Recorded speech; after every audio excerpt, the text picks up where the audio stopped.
Coming in for a landing, sir. What do you have to report? It's day 9! That's right, day 9, coming at you! Now I'm gonna morph, no. But it is day 9. I only did about 2 hours today, which is good, but not as, not amazing. I had the car, Q is my wife. She pointed out to me that sometimes I call her wife, sometimes I call her Q. My wife, her name is Quellen, I call her Q. That is who Q is. I live with her. And we share her car. I don't use my own car. I don't have a car to use unless she's around, and she was sick today, so I actually had her car and I ran a bunch of errands. I don't want to put it in quotes because it was actual errands, but it just sounds weird to say errands, like I'm in the 50s or something, but I went to the post office and Target and a bunch of other stupid garbage, it doesn't matter, but I still worked. I kind of didn't know what to do today because, as I said yesterday, I sort of got to a finishing point of what would be the first 20-something pages of the book or the first issue of the series. So I didn't want to write on that anymore. I wanted to let that sit for a while. And I didn't really want to even adapt more just yet. But when I sat down, I realized that I had done all the major character designs and even some of the secondary character designs. And I don't want to start going in and doing thumbnails until I'm sure I'm happy with the rest of the script. So I kind of farted around and did a little like housekeeping in terms of this project, in terms of moving a few files around, importing some image files so that I have all the characters laid out in one spot, and then I sort of broke up the remaining 2/3 that is just sort of like an expanded outline of the story right now. I broke that up into where I roughly think each chapter, issue break, or chapter break, however you want to call it, of roughly 22 pages, because I think I mentioned last time, it seems like it's going to be about 88 pages, which I could live with, but I definitely don't want it to be longer than that. So then, once I did that, I realized that I could do some more character designs, not specific characters, but one of the things, for example, is there's some miners, not children, like I did last time, but, mining for substances in the earth that are in the first scene and maybe a few others. So I wanted to create an outfit for the miners, and I spent a long time doing research because I need to have, there's an island that they're mining on, and I haven't really ever drawn an island, and I wanted a specific kind of island, so I did a lot of research and pulled things from Hawaii, and I was looking at Monster Island too, because like the Godzilla Monster Island, because I thought it might be some cool things there. I didn't want it to look like Monster Island, but kind of inspiration from that, and I found a lot of cool pictures from Matt Frank, who's one of the current Godzilla artists, and a few other things. Found some video game art, but it wasn't credited to anybody. But as I was doing that, I realized, well, I don't really feel like drawing an island right now. So I kept that research. I kept those in a reference folder to come back to later. And then I pulled mining equipment stuff, like machinery and things that I could use directly and or modify to look slightly different than what we have here. And as I was doing that, I realized, oh, I'm going to need miners. And so then what I did was I spent, I don't know, half hour, 45 minutes, I think it was about 45 minutes, creating this generic miner character and outfit that would just go on all the miners. Maybe the foreman would have a slightly different one. But anyway, I'm going to show you the speed process of that right here. So to start, you can see in the background, that's a bunch of reference material I had for various miners. Some are very old, some are newer. I kind of wanted to make a thick guy, not muscular, not fat, but just kind of thick. And I kind of went with a standard orange suit with reflectors. I wasn't sure. I was giving him like kind of an army helmet and a bunch of other different stuff. I didn't like that. So then goggles and a rebreather I thought was cool. Satchel to hold things, non-specific.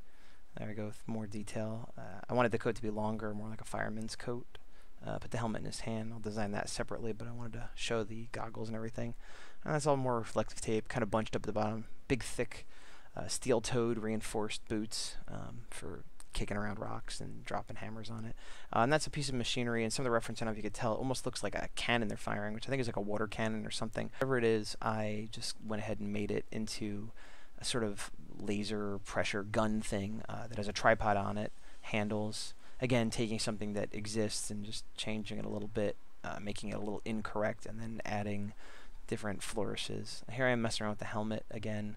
I don't want it to look like a standard construction helmet, but I wasn't exactly sure what I wanted to do with it. I'm cleaning him up here, put a little soot on his face, and I realized after I drew it, it kind of almost looks like a young Chief O'Brien from Star Trek The Next Generation or Deep Space Nine, which is fine because he's an engineer. And then this collar thing, I just wanted to make it look different than a standard collar.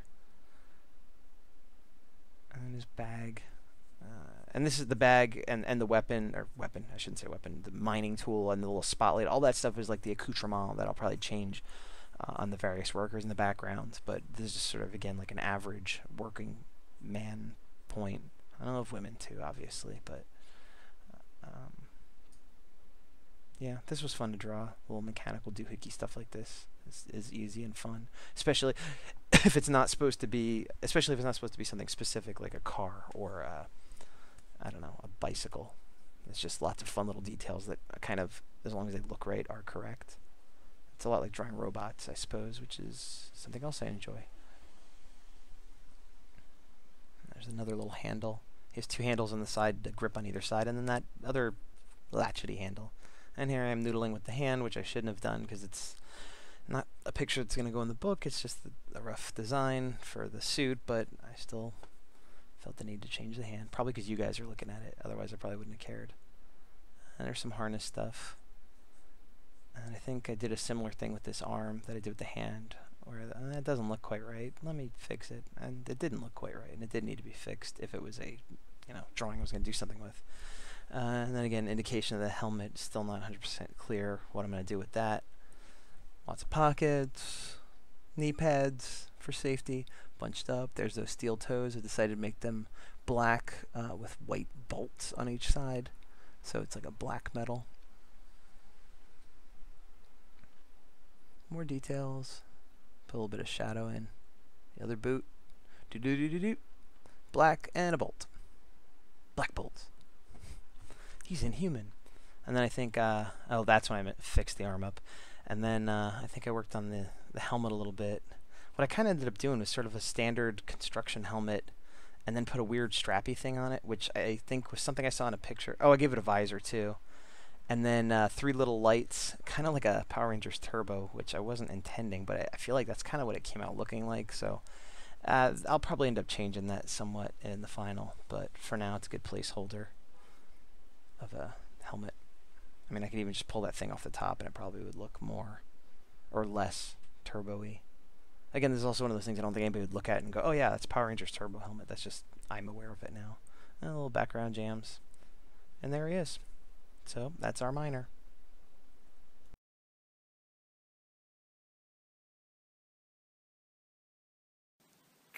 And after I finished that, I was at about an hour 45 minutes. And I was like, well, I'm so close to 2, I should at least do 2. I went into some other stuff. I put in some more work on the closet. And then I came back and I ended up writing. I did 15 minutes or so of writing on what would be the second issue if I broke it up into 4 issues. And I got 1.5 pages of the script of that done. So a lot of organization, a lot of research, a little bit of writing, and 1 design for today. So that's pretty much my day. And yeah, so that's day 9, which is, does that mean I have 99 left? No, it's day 9, so I have 91 left. 91 days left.